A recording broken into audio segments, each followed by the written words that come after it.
निरसा प्रखंड अंतर्गत खुजरी पंचायत के टोपाटाड़ में। और आपको बताना चाहेंगे कि यहाँ पर बहुत बड़ी विडंबना है कि यहाँ की जो जनता है वो आज भी पीने के पानी के लिए तरस रही है। ऐसा हम नहीं कह रहे, ऐसे यहाँ की जनता का कहना है, ग्रामीणों का कहना है कि आज भी जो जनप्रतिनिधि तरह तरह के वादे करते हैं कि अगर हमें वोट दीजिए, हमें जिता दीजिए तो हम आपके लिए ये करेंगे, सुख दुख में आपके साथ खड़े रहेंगे, लेकिन आज भी यहाँ की स्थिति बद से बदतर है। क्योंकि आज भी यहाँ की जनता और ग्रामीण कुआं के पानी का उपयोग करने के लिए मजबूर हैं। और काफी बार इसको लेकर जनप्रतिनिधियों से उन्होंने शिकायत भी की कि जलापूर्ति दुरुस्त की जाए। आज भी चूहा का पानी उनको उपयोग में करना पड़ रहा है। लेकिन बड़े ही दुर्भाग्य की बात है कि कई जनप्रतिनिधि आए और गए, लेकिन स्थिति अभी भी जस की तस बनी हुई है। अभी यहाँ कुछ देर पहले काफी महिलाएं जल भर रही थी और जल को संग्रह करके अपने घर ले जा रही थी इस्तेमाल के लिए। जब उनसे पूछा गया तो उनका कहना था कि पिछले लगभग 3 पुस्तों से इसी कदर यहाँ के ग्रामीण जीवन यापन कर रहे हैं, लेकिन किसी भी जनप्रतिनिधि ने इस ओर कोई ध्यान नहीं दिया, ना ही उनकी समस्या का समाधान किया।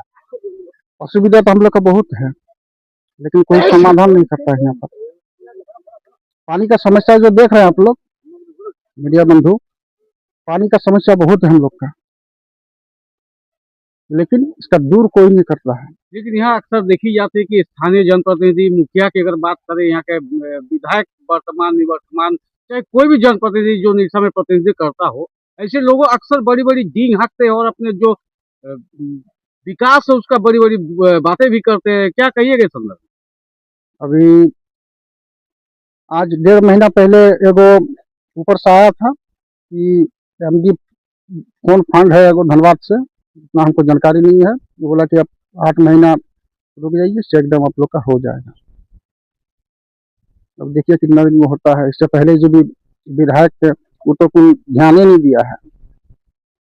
जब हम लोग का सरकार से मांग है, सरकार थोड़ा ध्यान दे, झारखंड सरकार। तो देख लीजिए, आप बोलते हैं कि जंगल, जमीन, पहाड़, पानी, देखिए सरकार को भी कम से कम संज्ञान में लेना चाहिए इस सब चीज। पुरुष পেরে গেল আমার শাশুড়ি, তার শাশুড়ি, আর এই আমাদের, তারপরে ছেলেপুলেদেরও চলবে 4 পুরুষ।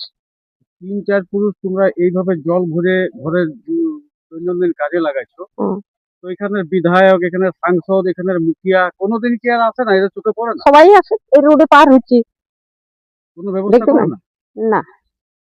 ভোটের সময় এসে কি বলে? ভোট দিবেন? তখন তোমরা বলো না যে হ্যাঁ দিই। কি বলে তখন? হ্যাঁ তখন বলে দিব। এবার যদি কোনোদিন ভোটের জন্য আসে কি বলবো ওকে? কি বলবো? মানে এই ভোট যেমনি চলছেন, আপনারা এসেছেন, আপনারাও দেখিয়ে যাচ্ছেন, আবার যদি না ব্যবস্থা করে দিবে তেমনিই চলছে। এখন তো অনেক সুখ, বর্ষাকালে যেমন বৃষ্টি নামে তো এইটা তো ডুবে যায়, ওই জলেই খেতে হয়। সবাই বলে যে মৌলিক অধিকার যেমন জল, স্বাস্থ্য, সড়ক, হ্যাঁ। রোড এগুলা, ওই জন্য তো ভোট দেয় লোক। দেখুন, তো তোমরা কোনোদিন বলো না যে আমাদের জলের সুবিধা নাই, স্বাস্থ্যের সুবিধা নাই? অনেকবার বলেছি, অনেক লিখে নিয়ে গেছে, অনেক ভিডিও করে নিয়ে গেছে, কিন্তু কোনোদিন কিছু হয় না। তোমার জ্ঞানে কোন কোন বিধায়ককে বলেছো এই ব্যাপারে? নাম জানো কারো? না, আমি জানি না, আমার স্বামী